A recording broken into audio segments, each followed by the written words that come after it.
तो hello guys, आज मैं लेके आया हूँ एक ऐसी स्टोरी जिसको सुनकर आपको मजा ही आ जाएगा। तो चलिए इस एनिमे को शुरू करते हैं। तो ये कहानी है एक बंदे की, का नाम है हिरुका, और यहाँ पे वो मर जाता है 39 साल की उम्र में। तब उसकी आत्मा को भगवान बुलाते हैं अपने पास और बात करते हैं कि मैं भगवान हूँ इस दुनिया का, जो पूरी दुनिया को देखता है, पर तुम अब मर चुके हो 39 साल की उम्र में। तुम्हारी जिंदगी बहुत ही बेकार थी, तरह तरीके के लोगों से धोखा मिला, बीमारियाँ मिली, पर तुम टेंशन मत लो, मैं यहाँ पे तुमको एक हेल्दी बॉडी दूंगा और दूसरी दुनिया में भेजूंगा, क्योंकि मुझे तुम्हारे पे दया आ रही है। बच्चे, यहाँ पे हम क्लियर देख सकते हैं कि भगवान हिरुका की आत्मा से बात कर रहे होते हैं। तो वो उनसे बोलता है, क्या सही बोल रहे हो आप? चलो बढ़िया है। तो यहाँ पे भगवान बोलते हैं कि तुम्हारी कोई रिक्वेस्ट है क्या नई दुनिया में नया जीवन स्टार्ट करने के लिए? तो यहाँ पे हिरुका बोलता है, हाँ, नई दुनिया में मुझे खेती करनी है, फार्मिंग, क्योंकि मरते समय मैंने एक बंदे को टीवी पे बहुत ज्यादा टाइम तक फार्मिंग करते हुए देखा, बस वही मेरा सपना है, फार्मिंग। ये पावर्स तो मेरे पास नहीं है, पर गॉड ऑफ एग्रीकल्चर से अभी फोन पे बात करके पता करता हूँ। तो यहाँ पे वो गॉड ऑफ एग्रीकल्चर को फोन करते हैं और वो उनको परमिशन दे देते हैं, हिरुका को सारी की सारी तगड़ी फार्मिंग की पावर्स दे दो। यहाँ पे ऑल माइटी फार्मिंग टूल वो दे देते हैं हिरुका की आत्मा को और उसको भेज देते हैं दूसरी दुनिया में। जिसके बाद होश में आता है हमारा हिरुका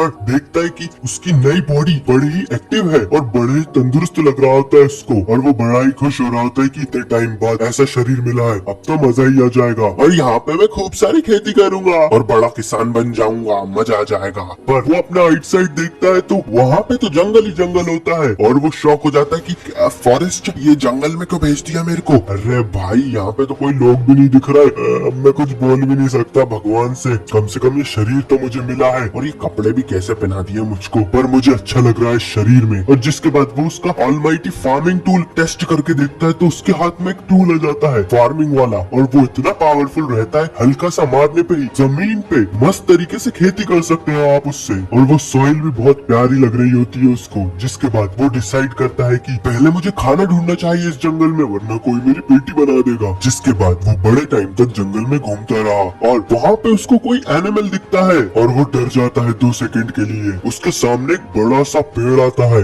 और वो पेड़ के आइट साइड वो पानी खोज रहा होता है, और यहाँ पे उसके ऑलमाइटी फार्मिंग टूल से वो तरह तरह के किसानी के हथियार बना लेता है और गड्ढा खोदते जाता है ताकि पानी खोज सके। जिसके बाद वो इतना गहरा गड्ढा खोद देता है कि बाहर कैसा है यही सोचना भूल जाता है, पर आखिरी सेकंड पे ही वो यहाँ पे पानी भी खोज निकालता है और खूब सारा पानी निकलने लगता है उस गड्ढे से। इतनी मेहनत करके भी उसको भूख नहीं लग रही होती और वो समझ जाता है कि ये सब पावर्स तो मुझे भगवान ने दी है, तो चलो और काम किया जाए। जिसके बाद वो उसका फार्म बनाने के लिए आसपास का पूरा एरिया क्लियर कर देता है और झाड़ी वाड़ी सब हटा देता है, और उसको खेती के लिए थोड़ी जमीन भी चाहिए होती, तो सोच रहा होता है कि ये सारे पेड़ कैसे काटूं। उसकी पावर से कुल्हाड़ी बना लेता है और सोचता है कि धीरे धीरे करके काटूंगा, पर एक बार घुमाने पे ही उसकी कुल्हाड़ी पेड़ को एक ही झटके में पूरा के पूरा काट देती है और वो यहाँ से भाग खड़ा होता है, क्योंकि पेड़ उसके ऊपर ही गिरने वाला होता है, और सोचता है क्या एक नहीं दो नहीं, अरे भैया घुमाते से कट गया पेड़, ये तो शानदार हथियार दिया है भगवान ने मेरे को। जिसके बाद वो तरह तरीके के टूल्स बनाता है और उसका काम करता जाता है किसानी वाला, लकड़ियां काट के जमा कर रहा होता है वो इधर उधर, क्योंकि उसको फार्मिंग करने का बड़ा शौक होता है। जिसके बाद शाम होने लगती है और वो ध्यान में आता है कि रात होने वाली है, यहाँ पे अंधेरा ही अंधेरा हो जाएगा, जो आग की जरूरत है। अरे माचिस भी नहीं मंगा सकता इस पावर से, तो मैं अब क्या करूं? अगर माचिस होती तो इतनी ठंड में मेरे को कोई प्रॉब्लम नहीं होगी, वरना तो मेरी पेटी बन जाएगी भाई। और जिसके बाद वो मैग्नीफाइंग ग्लास मंगवा लेता है, पर इतने में तो रात ही हो जाती है, तो सूरज की किरणों से आग नहीं जल पाती। तो वही बड़े वाले पेड़ में वो एक केव बना लेता है और वहाँ पे बैठ के बर्तन बना रहा होता है, क्योंकि उसके पास और कुछ करने को नहीं रहता, और काम करते करते सुबह हो जाती है। उसके बाद यहाँ पे वो पहला काम करता है कि आग जला लेता हूँ, वरना रात में दिक्कत होगी। मैग्नीफाइंग ग्लास से आग जला लेता है। जिसके बाद खेती करने के लिए आसपास का पूरा जंगल काट डालता है उसकी कुल्हाड़ी से, और बिल्कुल थकान भी महसूस नहीं होती उसको, क्योंकि भगवान ने उसको तगड़ी पावर्स दी होती है। जिसके बाद वो एक और पेड़ काटने जा ही रहा होता है कि एक खतरनाक सा रैबिट उस पर अटैक कर देता है, और बचने के चक्कर में वो साला रैबिट को ही पका के खा जाता है हरामी। और यहाँ पे सोच रहा होता है मैंने उसकी हथेलियों को भी यहाँ पे पिस्ता कर दिया मार मार के, अब वो खेत पे डालूंगा तो मजा आ जाएगा। और जिसके बाद वो बड़े चाव से बैठ के रैबिट का मीट खा रहा होता है और बोल रहा होता है नेचर में है तो भाई ये सब तो करना पड़ेगा। उसके बाद उसका दूसरी चीज रहती है टॉयलेट बनाना, और यहाँ पे वो खुले में ही टॉयलेट बना के बैठ जाता है हगने, पर जंगल के शोर शराबे में उसको मजा नहीं आ रहा होता। तो यहाँ पे वो एक डब्बे जैसा टॉयलेट बना लेता है और उसके अंदर बैठ के फिर करता है अपना काम धाम, और फाइनली फालतू कामों से फ्री होके वो उसे मेन काम पे खेत जोतने में लग जाता है। और जिसके बाद वो सोचता है कि पहले क्या उगाऊं, टमाटो, आलू, गोभी, पता क्या, पर वो खेत बनाते ही चले जाता है तीन तीन, क्योंकि उसके पास बहुत सारे ऑप्शन रहते हैं। खेत खोदते खोदते शाम हो जाती है, जिसके बाद उसको समझ में आता है कि अरे भैया बीज कहाँ से लाऊंगा पेड़ पौधे उगाने के लिए, फालतू कर रहा हूँ मेहनत इधर। पर हम देखते हैं दूसरे दिन छोटे छोटे प्लांट्स उग रहे होते हैं उसके खेतों में से, और एक ही रात में वो 2-2 इंच तक बढ़ जाते हैं। और तब उसको पता पड़ता है कि ये जो पावर भगवान ने मुझे दी है ये कोई छोटी मोटी पावर नहीं है। इससे अगर मैं खेत खोदते जाऊं और सोचते जाऊं मुझे क्या उगाना है, तो वो पेड़ पौधे उगते चले जाएंगे, फल फ्रूट सब कुछ। और जिसके बाद वो बैरिगेटिंग कर देता है उसके खेत की, ताकि रैबिट्स उसका खेत को नुकसान नहीं पहुंचाए। और जब वो ऐसा कर रहा होता है तो एक रैबिट उस पर अटैक कर देता है और फिर से वो उसकी पेटी बना डालता है और बैठ के बोल रहा होता है यार इसको भी खाना पड़ेगा, फेंक थोड़ी सकता हूँ। और खा पी के वो पानी डाल रहा होता है उसके पेड़ पौधों में, और उसके पेड़ पौधे बड़े ही तेजी से उग रहे होते हैं, क्योंकि उसको भगवान की पावर मिली होती है, स्पेशल फार्मिंग वाली। और दूसरे दिन वो मेहनत मजदूरी करके उसके लिए एक घर बना रहा होता है, तो जंगल की लकड़ियों से एक एक करके छोटी मोटी चीजें बना रहा होता है उस घर के लिए, ताकि रात में उसको किसी जानवर का डर ना रहे। तीसरे दिन हम देखते हैं कि उसके पेड़ उगते ही जा रहे होते हैं बड़े बड़े, और यहाँ पे वो बड़ा ही खुश हो रहा होता है। पर एक दिन उसको उसके घर के सामने दिखते हैं 2 कुत्ते, जिनको वो देख के बोलता है यार इनको किसने कूट दिया। और यहाँ पे वो उनको बुला लेता है अंदर और उनको मीट खिलाता है, एक सुअर का जिसको उसने गलती से पेड़ डाला और उसको भी खा गया। हरामी है, काय का किसान है ये। जिसके बाद उसको समझ में आता है कि जो फीमेल डॉग है ना वो प्रेग्नेंट है, और लगता है उनकी किसी ने पिटाई कर दी इसी चक्कर में। तो यहाँ पे एकदम से फीमेल के पेट में दर्द होने लगता है, तो हीरो का बोलता है अब क्या करूं मैं, कैसे इनकी मदद करूं। तो जो घर उसने अपने लिए बनाया होता है उसमें उन डॉग्स को ले आता है और सोचने लगता है रात होगी तो बहुत ठंड हो जाएगी, क्या करूं मैं इनकी मदद करने के लिए, ये एनिमल है, इनसे मुझे ज्यादा छेड़छाड़ नहीं करनी चाहिए, तो चलो घर के बाहर आग ही रख देता हूँ, ठंड में गर्मी मिले। और जिसके बाद वो वापस से उसकी गुफा में आके रहने लगता है बेचारा गरीब, क्योंकि रात हो चुकी होती है और उसके पास कोई और ऑप्शन नहीं रहता। पर दूसरे दिन जैसे ही उसकी आंख खुलती है तो उसको ध्यान में आया कि नींद लग गई थी, और वो जाके देखता है कि आ जाऊं क्या मैं अंदर। जिसके बाद वो देखता है कि वहाँ पे प्यारे प्यारे छोटे छोटे पप्पीज होते हैं उन दोनों के, और वो बड़ा ही खुश हो रहा होता है और तुरंत ही उनको खाना दे देता है दोनों कुत्तों को फटाफट से मीट। और उसको लग रहा था कि कुत्ते उसको छोड़ के चले जाएंगे, पर वो तो वहीं रहने लगे उसके साथ ही। जिसके बाद वो बड़ा घर बनाने की सोचता है उसके लिए, क्योंकि छोटा वाला तो कुत्तों ने हथिया लिया। और यहाँ पे पहली बार उसके टमाटर रुक जाते हैं और वो काट के खा के देखता है उनको, वाह ये तो सच में टमाटोज हैं, मजा आ गया। और वो कुत्ते भी वहाँ बैठे रहते हैं और दिन बीतते जाते हैं, तो वो कुत्तों के नाम रख देता है। जो मम्मी पापा है उनका नाम है कूरो और यूकी, और बाकी सबका नाम तो अंटर पंटर रख देता है वो। जिसके बाद वो मीट तो हर दिन कुत्तों को नहीं दे सकता, इसलिए वेजिटेबल्स ही खिलाते जाता है और ज्यादा वेजिटेबल्स उगाते जाता है, क्योंकि अब तादाद बढ़ चुकी है उसकी फैमिली की। और उसको ये सब काम करने में बड़ा ही मजा आ रहा था, क्योंकि यही उसका सपना था हमेशा से। पर वहीं भगवान सोच रहे होते हैं कि हिरुका कैसा कर रहा होगा, मुझको तो समय ही नहीं मिला उसको देखने का। अरे भैया ये कौन से जंगल में भेज दिया उसको, अरे मेरे से भी गलती हो सकती है क्या, वो जंगल तो मौत का जंगल है, वहाँ पे इस जैसा सिंपल सा बंदा कैसे जिंदा रहेगा, अरे मैंने तो गलती कर दी, चलो कोई बात नहीं, निपट निपट के आएगा तो वापस से माफी मांग के दूसरी जीवन दे दूंगा। और यहाँ पे हमको पता पड़ता है कि वो फॉरेस्ट ऑफ डेथ में है, जहाँ पे बहुत ज्यादा डेडली एनिमल्स और क्रीचर्स रहते हैं, और ये भगवान से गलती हो चुकी है एक बार फिर। पर हमारा हिरुका तो उसके नए दोस्त कूरो के साथ उसकी खेती बाड़ी देख रहा होता है, जहाँ पे उसने टमाटो, प्याज, कैबेज, तरह तरह के नए नए सब्जी और फल लगाए होते हैं, और वो बड़ा ही खुश हो रहा था कि वाह वाह मजा आ गया, ये कौन सा फ्लावर है, बीन स्प्राउट तो मेरे फेवरेट है। कुत्ता भी उसको देख के बोल रहा था खतरनाक प्राणी है और ये तो क्या क्या उगा रही है। और जिसके बाद वो देखता है कि डे 1 पे उसका पेड़ छोटा सा उगता है और 14 दिनों में पूरे के पूरे पेड़ खड़े हो जाते हैं, बड़े हो जाते हैं। पर यहाँ पे जो सब्जी सही तरीके से नहीं उग रही थी वो उन्हें एक के ऊपर एक रख के उगा रहा होता है। क्रिस मरते समय उसने फार्मिंग की बहुत सारी वीडियोस देखी थी, तो उसको फार्मिंग का पूरा नॉलेज हो चुका है, और इसी को सेलिब्रेट मोटिवेट करने के लिए कि मेरा फेवरेट जीवन दिया है मेरे भगवान ने, वो भगवानों का स्टैचू भी बना लेता है उसके ही मैजिक टूल से, और बड़े ही तगड़ी लाइफ जी रहा होता है जहाँ पे फल और सब्जी का सूप बना के पी रहा होता है, पर उसमें कोई मसाले ही नहीं रहते। तो वो बोल रहा होता है साला नेचर में रहने का जो फायदा भी है, और सोच रहा होता है काश मेरे पास थोड़ा नमक होता। और जिसके बाद वो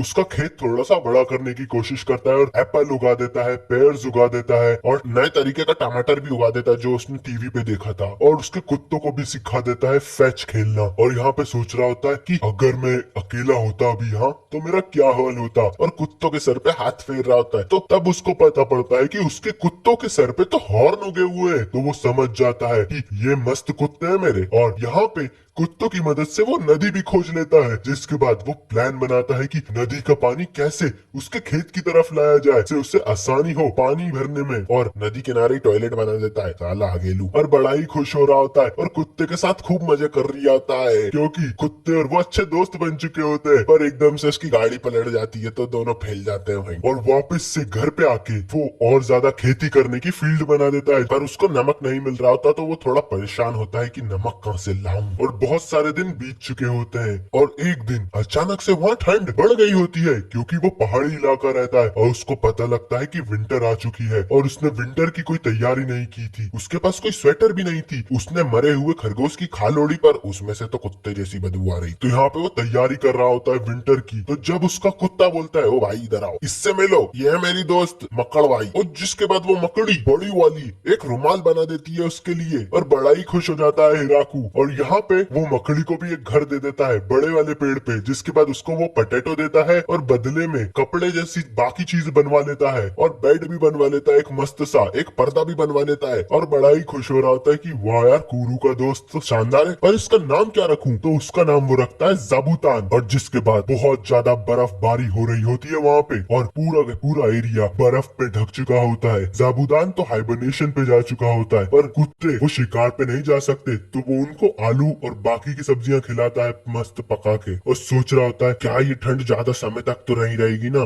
मेरा खाना ना खत्म हो जाए। और रात में सोच रहा होता है पर मुझे इतना अकेलापन क्यों महसूस हो रहा है? ओ हाँ, मैं तो अकेला ही रहता हूँ ना यार। आखिरी टाइम पता नहीं मैंने कब किसी इंसान से बात करी होगी। और जिसके बाद सुबह हो जाती है, वो उसका नाश्ता बना रहा होता है, और उसके जो पप्पीज थे कूरो और यूकी के, वो बड़े बड़े हो चुके होते हैं और जंगलों में जा चुके होते हैं अपनी नई जर्नी के लिए। और कुछ दिनों बाद वापस आते हैं उनकी नई पार्टनर्स लेके, गर्लफ्रेंड लेके मतलब। और कुत्ता होना भी कोई आसान बात नहीं है, बहुत लड़ाई करी होगी इनमें से एक गर्लफ्रेंड के लिए बाकी कुत्तों से। और वही जाबूतान भी उठ जाती है, और वो एक फीमेल रहती है, उसके भी छोटे छोटे प्यारे प्यारे बच्चे हो चुके होते हैं। तो यहाँ पे बहुत ज्यादा मेहनत करनी पड़ेगी हिराकू को, क्योंकि खाने वाले लोग बहुत बढ़ चुके हैं और उसकी फैमिली थोड़ी और बड़ी हो चुकी है। तो यहाँ पे एक दिन वो वापस से नए खेत बना रहा होता है, तब जाबूतान घंटी बजाती है कि कोई आ रहा है। तो यहाँ पे कूरो उसको लेके जाता है कि चलो मेरे पीछे आओ, और हम आगे देखते हैं कि एक बच्ची यहाँ पे कुटाई खा के पड़ी हुई होती है,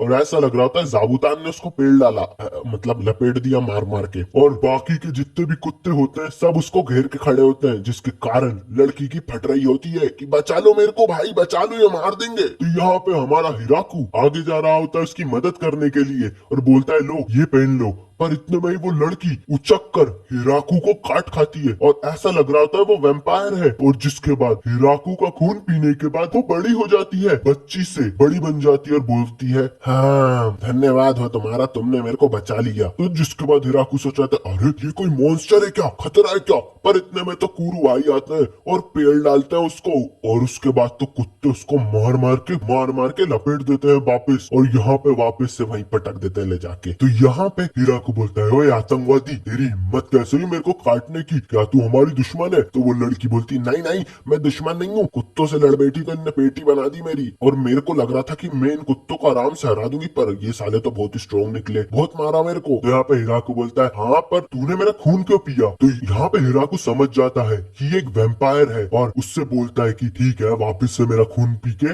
रिकवर हो जाओ। जिसके बाद हम देखते हैं कि वो लड़की वापस से खून पी लेती है हिराकू का, और बड़ी हो जाती है थोड़ी और, पर पिछली बार से ज्यादा बड़ी नहीं रहती। तो यहाँ पे हिराकू बोलता है, ओए पिछली बार तो तुम इतनी बड़ी हो गई थी, इस बार इतनी बड़ी क्यों नहीं हुई? तो वैम्पायर बोलती है वो सब बाद में बताऊंगी। और यहाँ पे हिराकू उसको उठा के ले आता है उसके खेत खलियानों में और दिखा रहा होता है उसको नए तरीके के टमाटोज, और वो बड़ी ही खुश हो रही होती है कि ये कौन से फल है मुझे बताओ। तो हिराकू उसको यहाँ पे एक टमाटर काट के देता है, बोलता है लो खा लो इसको। और जिसके बाद वो उसको खाती हो तो बोलती है वाह कितना अच्छा फ्रूट है ये। और बड़े टाइम बाद कोई हिराकू की फार्मिंग की तारीफ कर रहा होता है, और फिर हिराकू खुश होकर उसको पूरे के पूरे सारे सब्जी और फल और जितनी भी खेती उसने करी हुई होती है वो दिखा रहा होता है धीरे धीरे करके। और ऐसा करते करते शाम हो जाती है। यहाँ पे शाम के समय जब वो वैम्पायर वहाँ पे बैठ के उसके मैजिक यूज करके नोट्स लिख रही होती है कि ये सारी चीजें तो मेरे लिए तगड़ी है, और उसका नाम रहता है लुलूसी, वो एक वैम्पायर रहती है। और यहाँ पे वो बताती है कि मैं स्टडी करती हूँ मेडिसिनल प्लांट्स की, इसलिए मैं जंगल में आई थी क्योंकि मेरी लड़ाई हो गई थी कुछ लोगों से, तो मेरे को भागना पड़ा, सीधी बात नो बकवास। और वो लोग मेरे पीछे पड़े हैं अभी भी, पर कोई दिक्कत नहीं है, वो इधर तक कभी नहीं आ पाएंगे क्योंकि ये फॉरेस्ट थोड़ा खराब सा है। और जिसके बाद यहाँ पे वो बकबक करे जा रही होती है कि तुम हो कौन वैसे, और वो कुत्तों को तुमने टेम कैसे करा, वो तुम्हारा कहना क्यों मानते हैं, और वो जादू क्या था, तुमने जब वो कैंची जैसा कुछ बनाया था तुम्हारे हाथों से। तो यहाँ पे वो बोलता है ये तो एक मैजिकल टूल है मेरे पास। जिसके बाद वो वैम्पायर बोलती क्या मैं इतने सालों तक रही और अभी तक मेरे को दुनिया की पूरी चीजें भी नहीं पता, मजा आएगा तुम्हारे साथ रहने में। जिसके बाद वो पूछती क्या तुम हमेशा यहीं रहोगे, मैं वापस आ सकती हूँ कभी भी। पर हिराकू बोलता है रुको, मेरी एक रिक्वेस्ट है तुमसे, क्या तुम इधर मेरे लिए रुक सकती हो क्या मेरे साथ? मैं चाहता हूँ कि तुम इधर ही रहो मेरे साथ हमेशा हमेशा के लिए। और पैर पड़ने लगता है वो उस वैम्पायर के। तो वैम्पायर बोलते अरे अरे क्या कर रहा हो तुम, क्या कर रहा हो यार,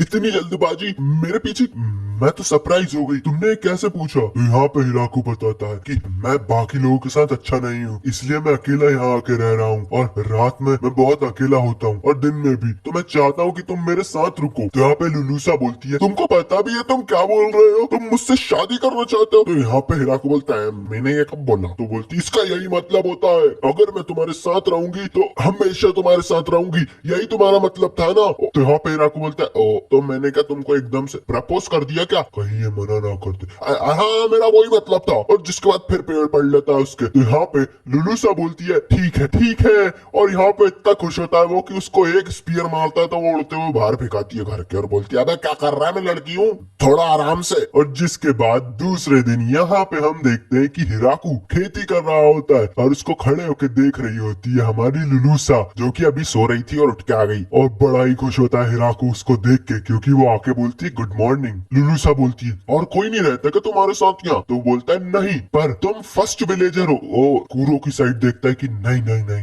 कूरो जाबूतान के बच्चे, और तुम 30th विलेजर हो तुम यहाँ की। तो जिसके बाद वो बताती है कि मुझे मेडिसिनल प्लांट्स के बारे में पता करना अच्छा लगता है, तो चलो मुझे कोई सीड्स दो, मैं भी उगाऊंगी। तो जिसके बाद बोलता है राकू कोई सीड वीड नहीं है, ये हथियार देख रही हो, इससे ही करता हूँ मैं खेती किसानी। कुछ दिनों बाद यहाँ पे जब पता पड़ता है हमारे हिरुका को कि वैम्पायर्स मैजिक यूज कर सकते हैं, तो वो लाइट सेट करवा देता है उसके टॉयलेट में नॉर्मल से मैजिक से, और नाश्ता कर रहा होता है बैठ के सुबह के टाइम लुलूसा से। तो खाने में नमक ही नहीं होता। तो लुलूसा से पूछती है यार तुम्हारे पास नमक नहीं है क्या गरीब? तो हिराकू बोलता है नमक कहाँ से लाऊं, मेरे को नहीं पता नमक कहाँ मिलता है इधर। तो जिसके बाद लुलूसा बताती है कि जो सेकंड लेयर होती है ना हमारी, वो नमक ही है, और हम उसको अगर सुखा ले तो वो सॉल्ट बन जाती है, जिसके बाद से वो नमक ढूंढ लेता है। जैसे ही वो बात कर रहे होते हैं यहाँ पे जाबूतान खतरे की घंटी बजा देती है, और हम देखते हैं कि फिर से कुत्ता पार्टी ने एक लड़की को पकड़ लिया और पेल के रख दिया वापस से, जाबूतान ने जाले में लपेट दिया। और जिसके बाद वो चिल्लाती है मेरे को बचा लो, ये कुत्तों ने बहुत मारा। और यहाँ पे वो आजाद कर देता है हिरुका जाले से उस लड़की को। तो वो एक उंगली दिखाती है और पूरी तरीके से हील हो जाती है 2 ही सेकंड में, उसके सारी चोट गायब सी हो जाती है। तो वो पूछता है ये क्या है, तुम लोग मैजिक यूज कर सकते हो? तो लुलूसा तो यहाँ भाग के जा रही होती है। जिसके बाद वो लड़की बोलती है ओए भाग कर रही है, तेरे पीछे ही आया था मैं यहाँ। पर कुत्तों को वो टोन पसंद नहीं आती, और कूरो और पार्टी उसकी फिर पेटी बना देते हैं मार मार के। और जिसके बाद हिरुका उसको बचा के उसके घर में ले आता है, और लड़की बता रही होती है कि वो कुत्ते आ गए बीच में, वरना मैं तेरे तक पहुंच ही जाती। तो लुलूसा बोलती है मेरे को भी उनने ही पहला था पकड़ के। और जिसके बाद यहाँ पे वो लड़की पूछती है वैसे लू तुम इधर क्या कर रही हो, और ये कौन है? तो लुलूसा बोलती है हम हस्बैंड वाइफ है, और शर्मा रही होती है पूरी तरीके से। जिसके बाद वो लड़की घबरा जाती कि क्या तुम हस्बैंड वाइफ हो? तो मेरा नाम है टिया और मैं हूँ एक एंजल।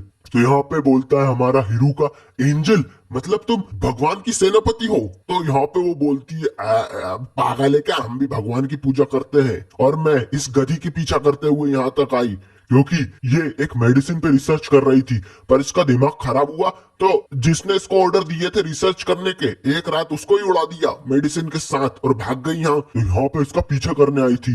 तो लुलूसा बोल रही थी वो तो एक एक्सीडेंट था, जानबूझ के नहीं करा मैंने। तो टिया बोलती है अबे तूने जानबूझ के करा है ढोर, तेरे सर पे बाउंटी लग चुकी है, तेरे को पकड़ के ले जाना है मेरे को। और जिसके बाद वो हिरुका को पूरी कहानी बताता है कि मैं भाग के आई हूँ टिया से यहाँ पे। पर टिया बोलती है लुलूसी तुम इतना बदल कैसे गई? तो यहाँ पे लुलूसी बोलती है मैं बदली नहीं हूँ, वो कुत्तों ने बहुत मारा मेरे को पकड़ के। पर वो सब छोड़ो, क्या तुमको हम दोनों के साथ यहाँ रहना है? तो यहाँ पे लुलूसा बोलती है चलो मैं तुमको पहले खेत दिखा देती हूँ, हमारे हमने बहुत सारी चीजें उगा के रखी है यहाँ पे। और जिसके बाद हम देखते हैं कि वो उसकी वेजिटेबल फील्ड्स दिखा रही होती है यहाँ पे टिया को और सारे फ्रूट्स के बारे में बता रही होती है, इनफैक्ट फ्रूट भी दे रही होती है और आखिरी में जाबूतान से मिलवा देती है। और जिसके बाद टिया तो बेहोश हो जाती है और उसकी फट जाती है कि क्या हुआ तुमको। और जिसके बाद टिया उसको बताती है कि हमने बहुत नए तरीके के फ्रूट्स भी उगाए हैं, चलो तुमको वो दिखाते हैं और क्या तुम हमारे साथ खेती करने में मदद करोगी क्या? तो यहाँ पे टिया बोलती क्या मैं, और इतना मैं तो लुलूसा उसको पकड़ कर ले जाती, बोलती अबे चल तू भी करेगी हमारे साथ। और जिसके बाद उसको यहाँ पे पत्ता गोभी उखाड़ने का काम दिया जाता है और वो पहली पत्ता गोभी उखाड़ती है और जिसके बाद हिरुका वो पत्ता गोभी पे थोड़ा सा नमक बना के उन दोनों को खिला देता है और वो चीज ही उनको बहुत टेस्टी लगती है। कहाँ से आएंगे लोग? और टिया भी मान जाती कि हाँ मैं भी रुकूंगी तुम दोनों के साथ यहाँ। और उस दिन उन्होंने बहुत सारी सब्जियां उखाड़ी होती हैं और पूरे थक चुके होते हैं, पर 2 ही सेकंड में वो दोनों के दोनों पूरी तरीके से रिकवर हो जाते हैं और उनके कपड़े भी साफ हो जाते हैं क्योंकि उनको मैजिक आता है। और रात के समय स्ट्रॉबेरी खाते वक्त यहाँ पे लुलूसा उसको बोलती है मेरा शरीर अकेले ये सब नहीं झेल पाएगा, तू यहीं रुक जा मेरे साथ। और जिसके बाद हम देखते हैं कि वो तीनों साथ में खेती किसानी करने लगते हैं और बड़े ही मजेदार तरीके से रह रहे होते हैं और अच्छी अच्छी चीजें खा रहे होते हैं। और बीच बीच में टिया और लुलूसी अपने मैजिक का यूज करके मदद कर रहे होते हैं हिरुका की और बड़ा खेत बनाने में। पर एक दिन वो बात करते हुए जा रहे होते हैं कि उनको और नए खेत बनाना है। उतने में ही कुरो और यूकी के बच्चों के भी बच्चे हो जाते हैं और बहुत बड़ी फैमिली हो जाती है उन कुत्तों की भी। और यहाँ पे कुत्तों का घर भी छोटा पड़ जाता है। जिसके बाद यहाँ पे वो एक अलग एरिया में ही डॉगी का मस्त सा घर बना देता है तबेले जैसा। वहाँ पे सारे के सारे कुत्ते और पप्पी और उनके बच्चे रह रहे होते हैं और मस्ती कर रहे होते हैं। पर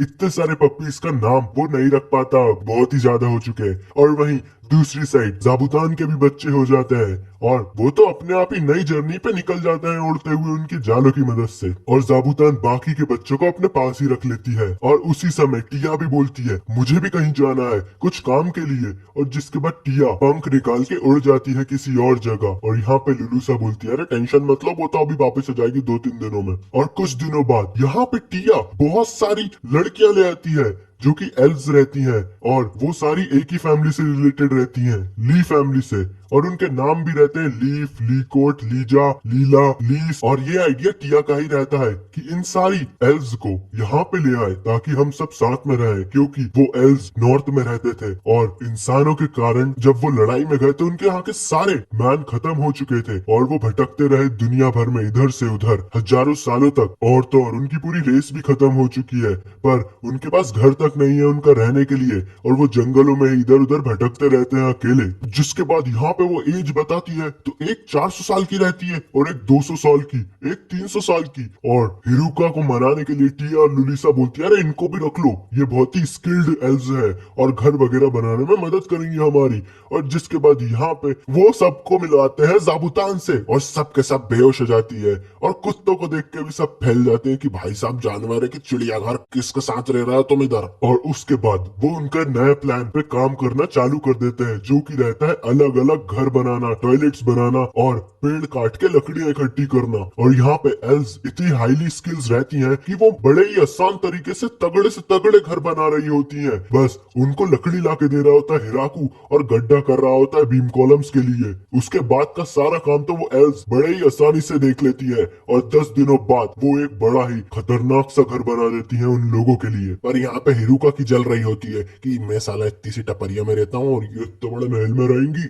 और जिसके बाद वो सब लोग उस घर में जाके देखते हैं तो वो बहुत ही सही स्ट्रक्चर्ड घर होता है और बड़ा ही तगड़ा और बड़ा होता है। वहाँ पे अलग अलग रूम्स भी होते हैं, किचन और स्टोरेज रूम्स भी होते हैं जिसमें खाना पीना और बाकी का कीमती सामान रखा जा सके। और यहाँ पे हिराकू सोच रहा था अब थोड़ी शांति मिल रही है जब इतने सारे लोग मेरे फार्म पे रह रहे हैं। और वहीं बाकी की एल्स भी मस्त तरीके से खेती कर रही होती है और नए नए तरीके की सब्जियां उगा रही होती हैं। और यहाँ पे कच्ची लहसुन ही खा रही होती है, ढोर उनको चाहता पता नहीं है। तो यहाँ पे एल्स की लीडर से बात करते समय हिराकू बोलता है, अरे तुम मीट भी खाती हो क्या? मेरे को तो लगता था तुम मीट और आग से दूर रहती होगी। तो यहाँ पे बोलती है वो लीडर, अरे पागल आगल है क्या, हम सब खाते हैं भाई, बच्चे थोड़ी हैं हम। तो यहाँ पे हिराकू बोलता है, नहीं नहीं, मुझे लगता था तुम बस खाती हो हरी पत्तियां और सो जाती हो सुबह होने से पहले और उठ जाती हो रात होने से पहले। तो यहाँ पे बोलती है, अबे पागल आगल है क्या तू? जो है वो तो साले तेरे गाँव में रह रहा है, वरना पेट ही बना देती तेरी अभी तक। हम नॉर्मल लोगों की तरह ही रहते हैं। और जिसके बाद यहाँ पे बर्तन बनाने के लिए वो एक फर्नेस बना लेते हैं जिसमें आग जली जाए और वहां से एक तपेला बना लेते हैं पहला, जिसको देख के हीरो को बड़ा ही खुश हो रहा होता है कि वाह यार तुम तो बड़े ही काम करने वाली हो, तभी तो सोचो 200 साल से कहाँ भटक रही थी। तो यहाँ पे एल्स बोलती है, हाँ अब हम सही जगह पे आए हैं, अब यही हमारा घर है। और इसी के साथ हम देखते हैं कि वो सारे मिलकर मजे कर रहे होते हैं और तरह तरह की सब्जियां उगा रहे होते हैं। और जिसके बाद बाकी की एल्स यहाँ पे गेहूं की फसल तोड़ लेती हैं और उनको सुखा के पाउडर बना लेती हैं। पहली बार हिराकू इतने टाइम बाद ब्रेड खाने की प्रक्रिया चालू कर देता है, क्योंकि वो लोग उसको ब्रेड बना के दे रही होती है उस आटे का। और जिसको खाने के बाद तो वो सब फैल जाते हैं, मुंह में पानी आ जाता है उन सबके, और क्या क्या चीजें बना सकते हैं हम। और जिसके बाद हिराकू पूछता है लुलिसा से कि जिस जगह पे हम अभी हैं क्या ये जगह किसी और की है? तो लुलिसा बताती है, वैसे तो डीमन लॉर्ड की है भाई ये जगह। और जिसके बाद फट जाती है हमारे हिराकू की कि क्या क्या क्या डीमन लॉर्ड, कहीं वो हमको मार नहीं दे। पर यहाँ पे लुलिसा बताती है, अरे तुम टेंशन मत लो, अगर तुमने ये सब अपने दम पे बनाया है तो हमको किसी से डरने की जरूरत नहीं है। और तो और ये जमीन तुम्हारी है क्योंकि इसे मालिक तुम हो, तुमने यहाँ पे हर चीज करी है और ऐसा ही चलता आया है और ऐसा ही चलता रहेगा। और इसके बाद रात हो चुकी होती है और यहाँ पे सब के सब बात कर रहे होते हैं हिराकू की कि हिराकू कितना पावरफुल है यार, पहले एक इतनी बड़ी डीमन स्पाइडर को अपने कब्जे में कर लिया, फिर कुत्तों को अपने कब्जे में कर लिया, और ये अतरंगी सतरंगी फल फ्रूट भी बना रहा है और हमको खिला रहा है। बड़ा ही अच्छा बंदा है वो, पर उसको थोड़ा मैजिक नहीं आता, पर अलग टाइप का मैजिक यूज करता है वो। उनको लग रहा होता है कि वो किसी और दुनिया से आया हुआ है, पर उनको ये कंफर्मेशन नहीं मिल पा रही होती बिल्कुल भी। और जिसके बाद हम देखते हैं हिराकू को, तो यहाँ पे उसका एक प्लान तो रह ही गया, जो कि था पानी का सूत्र अपने फार्म तक लाना नदी के सहारे। और इसी के साथ हम देखते हैं कि ये वाला एपिसोड खत्म हो जाता है इस एनिमे का। और अगला एपिसोड देखने के लिए चैनल पे बने रहिए, तब तक के लिए बाय बाय।